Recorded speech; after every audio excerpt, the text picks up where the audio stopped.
tenang. Terima kasih.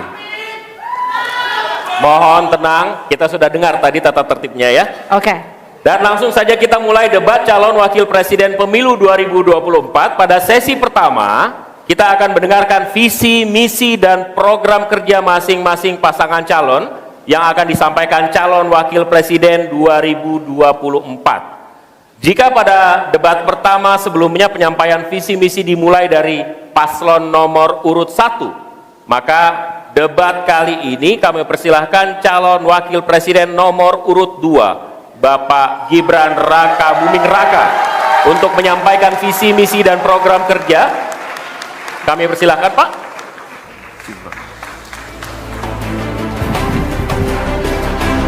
Mohon tenang. Kami butuh kerjasamanya, nanti ada waktunya tepuk tangan. Waktu Bapak 4 menit, dimulai dari saat Bapak berbicara. Silakan. Assalamualaikum warahmatullahi wabarakatuh. Salam sejahtera, Shalom, Om Swastiastu, Namo Buddhaya, salam kebajikan. Indonesia ini negara besar. Kita harus mampu keluar dari middle income trap. Kuncinya, kita harus mampu menaikkan nilai tambah di dalam negeri. Di tengah gempuran resesi global, perang dagang, konflik geopolitik, rata-rata pertumbuhan ekonomi negara kita tetap resilient di rata-rata 5%. Pertumbuhan ekonomi yang berkualitas didukung dengan penurunan angka pengangguran, angka kemiskinan, penurunan angka Gini rasio, dan juga angka inflasi yang terkendali. Bapak Ibu yang saya hormati, teman-teman sesama anak muda, lalu apa agenda ke depan? Kita akan lanjutkan hilirisasi, bukan hanya hilirisasi tambang saja, tapi juga hilirisasi pertanian, hilirisasi perikanan, hilirisasi digital, dan lain-lain. Kita lanjutkan juga pemerataan pembangunan yang tidak lagi Jawa sentris. Kita genjot terus ekonomi kreatif dan juga UMKM. Kita punya 64 juta UMKM yang menyumbangkan 61% untuk PDB kita. Jika 4 langkah tadi bisa kita penuhi, insya Allah akan terbuka 19 juta lapangan pekerjaan. Pemerataan pembangunan itu wajib. Sekarang investasi yang ada di luar Jawa sudah ada 53%. Pembangunan IKN yang berkelanjutan ini akan membuka titik pertumbuhan ekonomi baru, akan membuka akses dan juga konektivitas, sekaligus membuka lapangan kerja. IKN ini bukan hanya saja membangun bangunan pemerintahan, tapi juga sebagai simbol pemerataan pembangunan di Indonesia, dan juga sebagai simbol transformasi pembangunan Indonesia. Bapak dan Ibu yang saya hormati, saya juga berkeyakinan suatu saat nanti Indonesia akan menjadi raja energi hijau dunia dengan terus mengembangkan biodiesel, bioaftur dari sawit, bioetanol dari tebu, sekaligus kemandirian gula. Untuk menuju Indonesia emas dibutuhkan generasi emas. Kita harus mampu merubah future challenge menjadi future opportunity. Kita harus punya future talents yang dilengkapi dengan future skills. Untuk itu, hilirisasi digital akan kami genjot.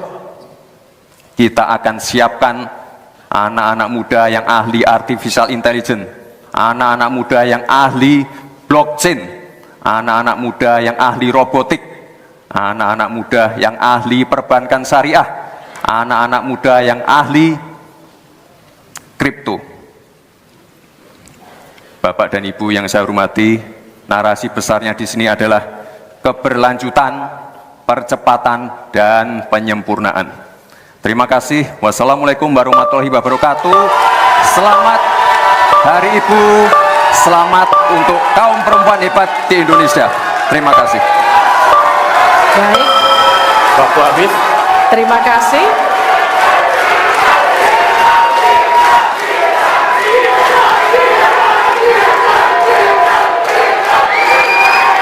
Baik, cukup. Boleh tenang. Kita lanjutkan. Cukup ya.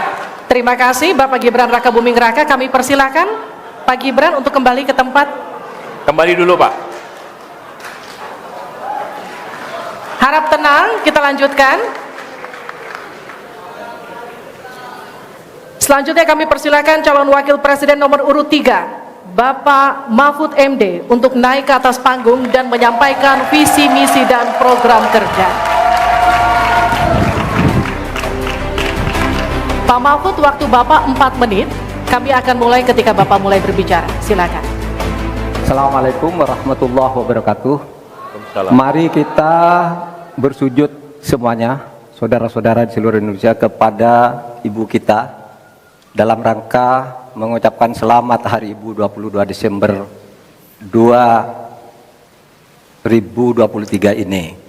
Dan sesudah ini kita lanjutkan pengabdian kita kepada Ibu Pertiwi. Ada yang bertanya kepada kami, mungkin tidak Anda mentargetkan mendapat pertumbuhan ekonomi 7% di dalam 1 tahun, karena di dalam sejarah reformasi tidak pernah sampai tumbuh sebanyak 7%. Dulu hanya itu dicapai pada tahun 89 sampai 91 di era Orde Baru. Lalu pertanyaan itu saya sampaikan kepada beberapa orang ahli, lalu mereka mengatakan hanya karena kebodohan kita ini tidak bisa menaikkan pertumbuhan ekonomi menjadi 7% karena kita ini kaya raya dengan sumber daya alam dan sumber daya manusia yang hebat. Masalahnya apa? Masalahnya banyak korupsi dan inefisiensi di sektor-sektor pertumbuhan ekonomi, yaitu di sektor konsumsi, belanja pemerintah, ekspor impor, dan investasi. Jadi dengan demikian karena banyak korupsi, dan itu memang betul terjadi. Coba lihat, berdasar hasil SIGI, Transparansi Internasional, korupsi terjadi di lembaga legislatif, eksekutif, dan yudikatif secara besar-besaran. Korupsi juga terjadi di 3 metra alam kita ini. Kita menginjak bumi, ada korupsi di tanah dan pertambangan. Kita ke laut, ada korupsi di masalah kelautan. Kita melihat udara, pesawat terbang kita, ternyata di udara juga banyak korupsi. Akibatnya apa? Rakyat miskin.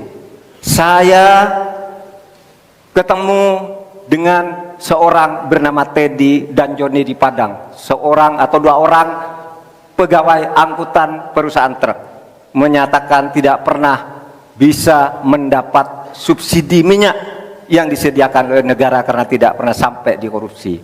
Saya juga ketemu dengan seorang Sri Wulan, anak kecil di Parongpong, Bandung Barat. Dia mengajak saya main layang-layang, katanya, "Bapak, saya ingin terbang seperti layang-layang meraih cita, tapi saya tidak dapat." Kemudian saya ingat pulau saya, Madura. Di Madura itu kaya dengan gas alam, tetapi sampai sekarang tidak pernah dioptimalkan untuk dimanfaatkan. Maka kuncinya adalah bagaimana kita memberantas korupsi. Lalu ada yang tanya kepada saya, "Bapak, kalau Bapak jadi wakil presiden orang takut ditangkap." Saya panggil para ekonom dan para pelaku usaha, "Apa betul Anda takut kepada saya kalau saya wapres?" "Tidak, Bapak, justru kami perlu seorang penegak hukum seperti Bapak. Karena apa? Kami kalau mau investasi di Indonesia ini diperas, mau berusaha ini diperas. Kalau kami bayar padahal diperas, lalu ketahuan kami ditangkap, katanya kami menyuap." Itulah Indonesia ini pada saat ini. Oleh sebab itu, saudara sekalian, kita harus lawan korupsi. Memembang istilah anak muda, "Hai koruptor, kutabrak kau. Hai wir, mundur kau wir. Nah korupsi, setabrak." Saudara sekalian, ini semua dalam rangka agar terjadi pemerataan seperti ketentuan pasal 3 Undang-Undang Dasar. Di Al-Quran disebut kaila yakuna dulatan bainal. Jangan biarkan kekayaan itu hanya beredar di antara Mohon orang maaf, kaya. waktu Bapak Selesai. habis. Baik, terima kasih Pak Mahfud. Silakan kembali Pak. Baik. Oke, mohon tenang. Selanjutnya kami akan berikan kesempatan kepada calon wakil presiden nomor urut 1, Bapak Muhaimin Iskandar, untuk naik ke atas panggung, menyampaikan visi misi dan program kerja. Mohon tenang. Waktu Anda 4 menit Pak, dimulai dari Anda menyampaikan gagasan Anda. Assalamualaikum warahmatullahi wabarakatuh. Selamat malam, salam sejahtera untuk kita semua. Harusnya saya bicara pada debat yang pertama, tapi hari ini saya sungguh bersyukur akhirnya bisa bertemu. Tapi jangan salah paham, bukan karena saya ambisi jadi presiden, tapi karena saya punya pelajaran yang penting selama saya berjuang di politik. Apa itu? Saya menyaksikan dan menjadi bagian dari adanya pemerintah yang memiliki kewenangan mutlak, terutama pimpinan tertinggi, untuk bisa menghadirkan keadilan dan kemakmuran rakyat. Inilah yang disebut sebagai selepet, menjadi bagian dari kewenangan untuk menghadirkan kemakmuran dan keadilan. Selepet itu seperti sarung yang saya bawa ini, bisa di kalangan santri bisa membangunkan yang tidur, menggerakkan yang loyo, dan sekaligus mengingatkan yang lalai. Alhamdulillah, Gusti Allah memberi kesempatan saya untuk bersama-sama Mas Anies yang memiliki pemikiran yang sama untuk terwujudnya perubahan dan perbaikan. Bahkan kami berdua seperti botol dengan tutupnya. Jangan salah, selepet itu disrupsi. Disrupsi itu adalah awal dari perubahan. Bayangkan, 100 orang Indonesia kekayaannya di atas 100 juta jumlah penduduk Indonesia. Artinya ini keadaan yang tidak adil. Ini harus kita selepet. Kita juga harus punya keyakinan bahwa 100 orang yang kaya ini kita pajakin bersamaan dengan kita turunkan pajak kelas menengah di Indonesia. Hari ini cabai mahal, telur mahal, beras mahal, barang-barang mahal, tengkulak jahat, mafia, penguasai dan merajalela di mana-mana. Padahal rakyat sudah kerja. Ini harus kita selepet. Angka pengangguran sudah 8 juta, 80 juta memang bekerja, tetapi di sektor informal. Mereka tidak mendapatkan penghasilan yang pasti, dan bahkan dompetnya dipastikan tipis. Ini yang harus kita selepet. Amin menginginkan bansos yang memang menjadi kewajiban negara ini diteruskan dan bahkan harus ditingkatkan, sehingga kita ingin bansos plus yang semakin membawa rakyat kita memiliki kemampuan daya beli yang mendongkrak ekonomi masyarakat kita. Insya Allah Amin akan memastikan 5% anggaran dari APBN atau sekitar 150 triliun kita khususkan untuk kamu kaum muda Indonesia. Kamu yang memiliki energi besar untuk menjadi bagian terdepan bagi kemajuan bangsa kita. Salah satunya adalah kamu, kredit usaha anak muda yang diberi kesempatan untuk mengakses sebanyak-banyaknya menjadi pelaku ekonomi yang baik. Kita akan hadirkan bagaimana agar desa-desa tumbuh berkembang. Insya Allah 5 miliar per desa akan kita wujudkan tiap tahun bagi pembangunan nasional kita. Kita juga akan siapkan seluruh bantuan-bantuan yang memungkinkan tumbuh menjadi maju. Waktunya. Mohon maaf, waktu Anda habis, Waktu. Bapak. Terima kasih Pak, kembali ke tempat. Terima kasih. Berikan aplaus dan apresiasi untuk 3 calon wakil presiden yang sudah menyampaikan visi, misi, dan program mereka.